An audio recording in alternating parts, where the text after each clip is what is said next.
gentlemen, this is Matt Alberts putting you welcome to Wrestling Champions, produced by Sports Publicity Institute. And coming to you from Marigold Arena in Chicago, the wrestling capital of the world.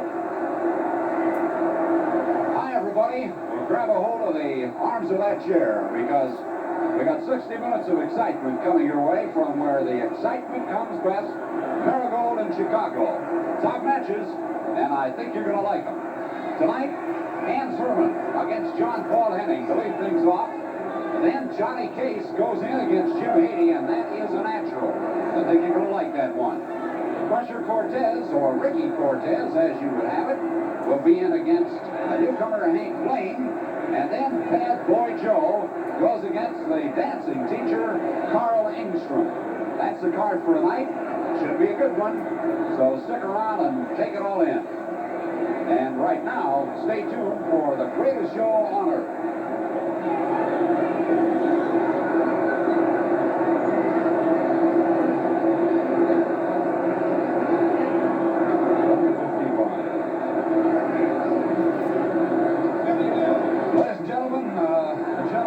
Sitting next to us is certainly one of the most popular well-known wrestlers in the Midwest area, and particularly here in Chicago, Billy Gills, who is probably not only one of the outstanding individual wrestlers, but in teaming with Johnny Gilbert, they make up the team of Gills and Gilbert known as the G-Men. And Billy, how have the G-Men been going recently?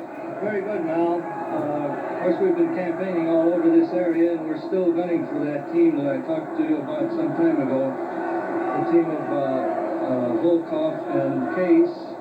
We understand they've been saying a few things about us, too, around here. Well, whenever we chat with Nikolai Volkov and Johnny Case, Bill, one of the first things that comes from them is amongst the teams they desire to meet in order to increase their reputation is the G-Men, Gills and Gilbert. They seem to have a chip on their shoulder for you two. Well, it seems that way. Of course, there are other teams that would do us more good to wrestle. One of them is Lewin and Curtis. But Lewin and Curtis aren't going around casting the insults at us that Case and Volkov are. And that's why Johnny and I are so determined to get them in the ring and even the score. Well, I think with both teams desiring a meeting, I'm sure promoter Fred Fuller will manage that in the near future. And as they say, Bill, the proof of the pudding is in the eating.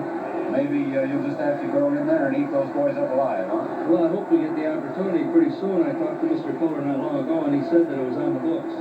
I'm sure it will be. Well, whenever it comes up, it ought to be a great match. Good luck to you and your wonderful partner, Johnny Gilbert. I know the G-Men will carry on in great stead. Thank you, man. Thank you. Billy Gills, one of the top men in the business.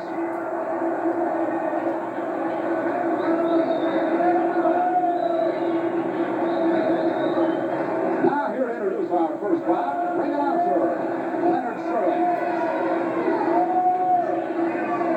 Good evening, ladies and gentlemen. These wrestling exhibitions are sanctioned by the National Wrestling Alliance and are under the supervision of the Illinois State Athletic Commission. Your officials for this evening, the attending physician, Dr. Walter Bart, your timekeeper, Bob Klaus, your referee, Maureen Friedman. This match will be to one fall. In this corner, weighing 265 pounds, from Munich, Germany, Herman. In this corner, weighing 240 pounds, from St. Petersburg, Florida, John Paul Henning.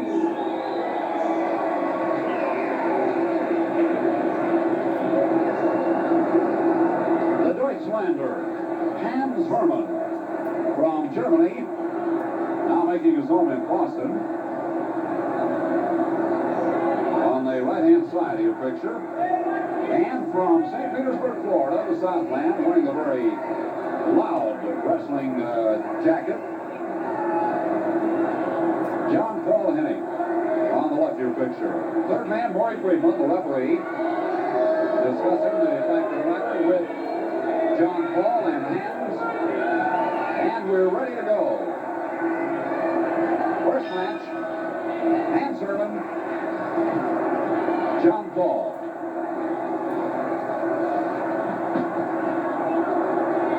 Now, I want you to note the size of referee Maury Friedman. Now, Maury stands in at 6 feet and weighs about 490 in that neighborhood. That'll give you an idea of the size of the two men in the ring. Herman is 290 pounds and he stands 6'5". John Paul Henning, 240 pounds and 6'3". Well, I mean, they are a couple of big ones.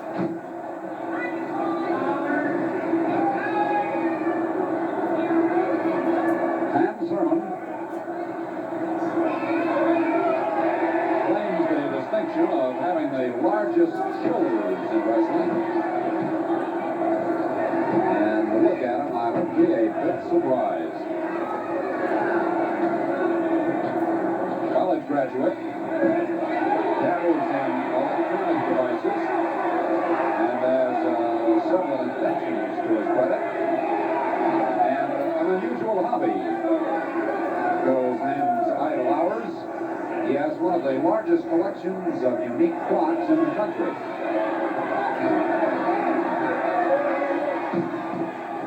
He is probably one of the most disliked men in wrestling.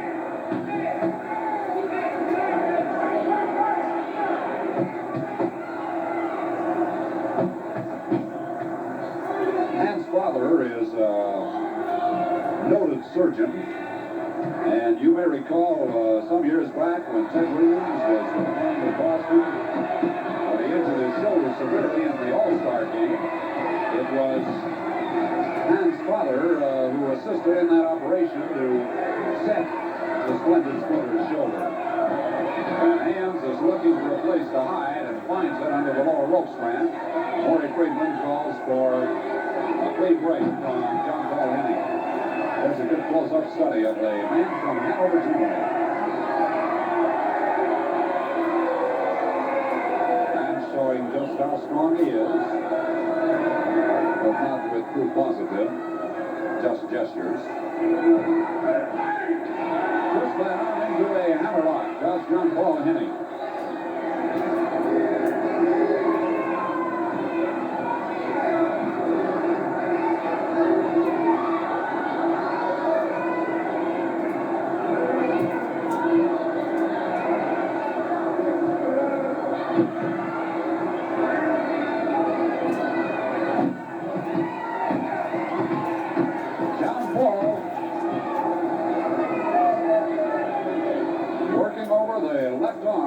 Shoulder of Herman. Those of the good Deutsch backgrounds will no doubt say, I wonder why you don't say Hans correctly. So it's Hans Herman. And Maury Friedman is chided and rebuked by Hans.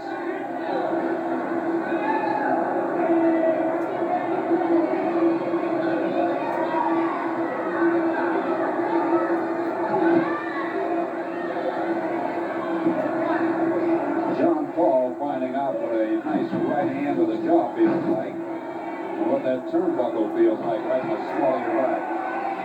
John Paul holds the Hawaiian heavyweight title. He's also Northwest champion. And he's had a very interesting time during the Korean War, when his standard equipment, or let's say battle dress, consisted of just what he's wearing now. Trunks. Have a turnbuckle on me, says John Paul. And the right hand will be my own.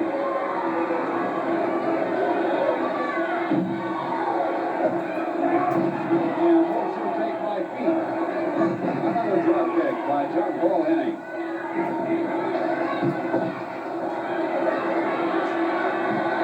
That looks like big trouble for Herman.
Cortez. Now, Ricky, first question that comes to mind, look at a big, strong hook of a guy like you, is how you ever happen to get the name Ricky. You would think it might be Rick, Ricardo, but usually the diminutive is thought of when you think of Ricky.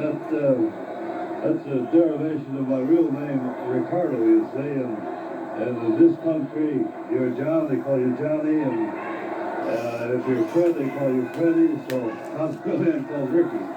Well, I gather that. The only point being usually they give that diminutive to the littler men. You know what I mean? A big man, they would say Rick. Sometimes they take a fellow 6'6" and they call him Tiny, you see, so it's in the same order of that. That's true, too. I know what you mean. I asked the same question of Louis Martinez in our chat with him, Rick. We had discussed some of the problems in the wrestling game today, and we thought that sports in general had beaten the problem of racial problems and prejudice problems in almost every form. What do you think? Being from Mexico, do you run into any snags in that particular field? No, not in wrestling. I've never had any trouble. As a matter of fact, I find that people are pretty nice no matter where you go. I know what you mean. It holds true particularly in sports. Yes, yes it does. In almost every organized sport, the barriers have been broken.